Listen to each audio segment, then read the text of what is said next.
Hey there everybody, welcome back to another one of my budgeting videos. This is going to be my monthly update for my line of credit debt payoff tracker for the month of May. We are 8 days into June already, so I'm a little bit behind with getting this done, but it's been a busy week. You know, the first week back after being on vacation, at least for me, I feel like I'm playing catch up on everything. So that's sort of what I've been dealing with this past week.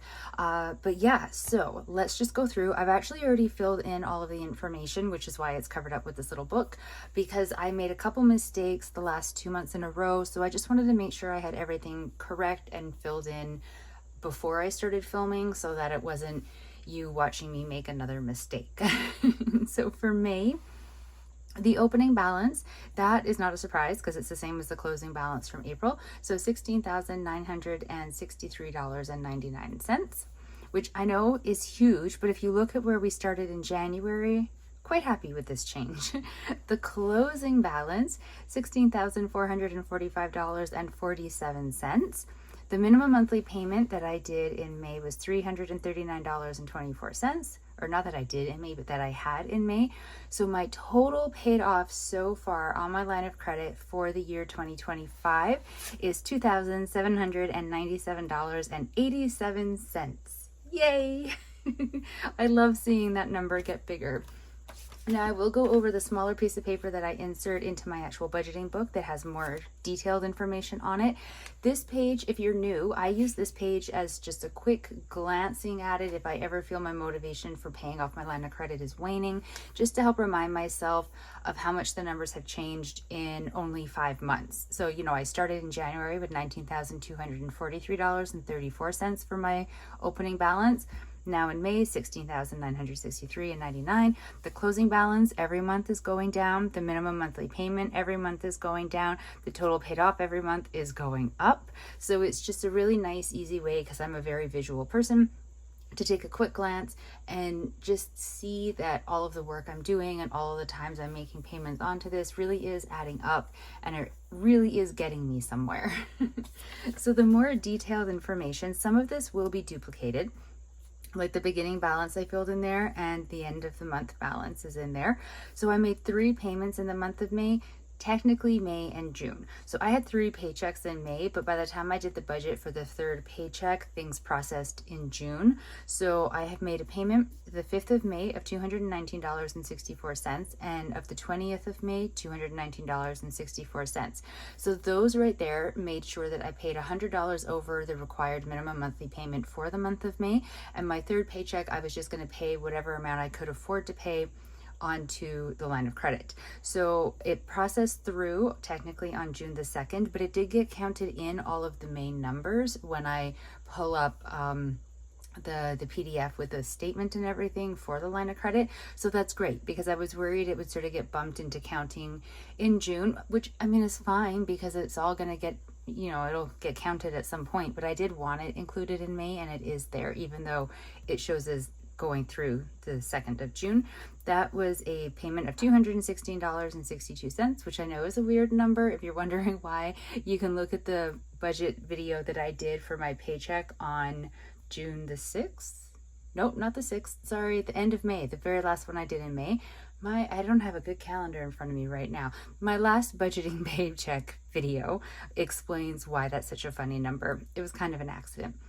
So my minimum monthly payment was $339.24. I get charged 2 different types of interest on my line of credit, cash and purchase. I do not make any purchases on this line of credit. It strictly holds debt and I'm paying the debt off.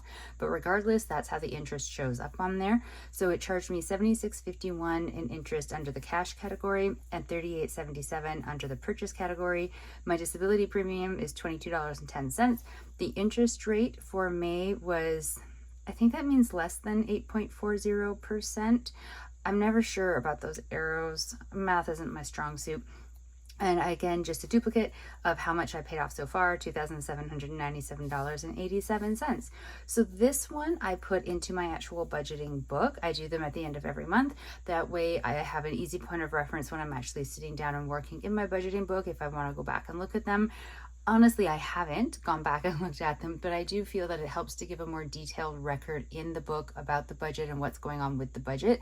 And I keep all my budgeting books from previous years. Sometimes I refer back to them for things. Like for instance, my 2024 budgeting book is always within reach and will be for the entire year of 2025, just in case I have to reference back for something. And then when we're in 26, my 2025 budgeting book will stay in reach. My 2024 book will go into more like tucked away long-term storage, but like I still keep them. But it's not like I'm going to remember from years past why I did a thing I did or the progress that I was making on any particular thing. So I like to make sure that within the budgeting book I have points of reference and information in there, because for instance, this notebook, I use this notebook for all kinds of different things involved in my budget, anything from using the pages to figure out what I was going to do with my tax refund to using it to I haven't done it yet, but reconciling all the spending I did on vacation. I've done that before for other vacations. I use it for all types of different budgeting related things, but this will probably still be in use past the end of the year, whereas my budgeting book, well, I mean, it'll be available for reference, but I won't be actively using it. So what I'm trying to get at is they don't get filed away together when they go into like a storage container. So information that's in here won't be easily cross-referenced with what's in my budgeting book if I were to want to go back and look at something a couple years down the road. So I try to keep as much information inside the actual budgeting book as I can. That way, if I do need to go back and look for something, hopefully it's all there, all the information. And I'd like to point out, this actually came in handy earlier this year when I was talking to the Canada Revenue Agency people, the CRA. I was calling them about, I don't even remember what I was calling them about. Oh, I was having trouble getting into, it's called My Account. That's actually what it's called, your account for signing into the CRA and looking at like your tax stuff. And I was having trouble getting in, and I had to reference back to previous years to find information. And only because I had all the information in my actual budgeting books was I able to pull it out.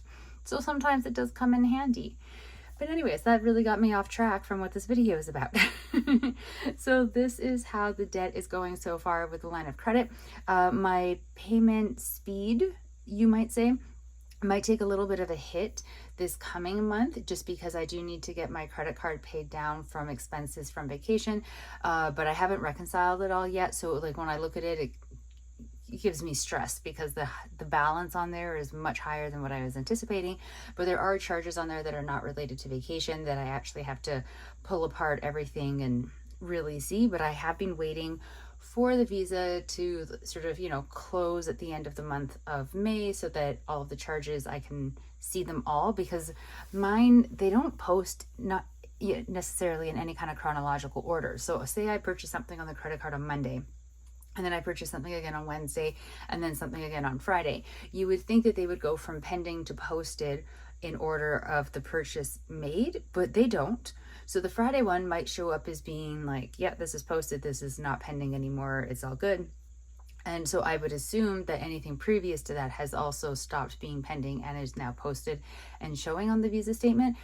But no, sometimes it can take up to 2 weeks for something to stop being pending, or not even to show on there as pending, but just not show on there at all. And then it just all of a sudden does. It's very confusing to me why they do that. But it does also make me just in general very confused when I've coming off the end of a vacation or sometime when I have been using the credit card and I am trying to reconcile it and I think I've got it all done, but then I don't because some charges hadn't shown up yet, and it trips me up every time. So I am trying very hard to have patience, and I'm not sitting down and reconciling those numbers yet.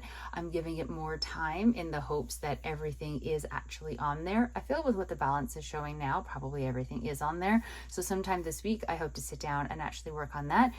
But until I do that and I, see what those numbers are and have the new stress for that kind of a math, I'm just going to revel in the happiness that this brings me, which is that I'm paying it off. It's happening. I had some months where I was able to make really nice big payments because of things like income tax returns and stuff like that. That won't be happening again throughout the end of the year. So now it's just going to be a slower rate of paying it off. And it might, like I said, be even slower in this coming month just because I want to make sure that the Visa card gets paid off quickly. So I need to really make sure that that gets a lot of attention, which might mean that this, instead of the minimum monthly payment plus an extra $100 getting paid every month, maybe it's only an extra 50. I don't know. I haven't done the math yet. You'll find out when I know. But for now, I'm just going to be really happy and really, I don't know. It feels wrong to say I'm proud of myself because, you know, I got myself into this problem. All I'm doing is getting myself out of it. But I've gone from over 19,000 on the balance of my line of credit down to 16,963. And I think that's something really impressive and something that maybe I can take a little bit of pride in. Not too much. I'm not going to be all gloaty or anything, but I mean, it can't hurt to give myself like the tiniest pat on the back, I don't think. So how about for you? Are you paying off any kind of debt, something really big like this, something bigger, something not as big? Doesn't really matter. All debt is debt, and it's stressful and it's hard to pay off. If you are doing something like that, I hope your journey is going really well for you. And I wish you all the best. If you are already out of debt and living that wonderful debt-free lifestyle that I aspire to, congratulations. I'm very happy for you. Thank you, all of you, for watching my videos. I really do appreciate it. I will talk to you all in the next one. Stay safe, everybody. Bye.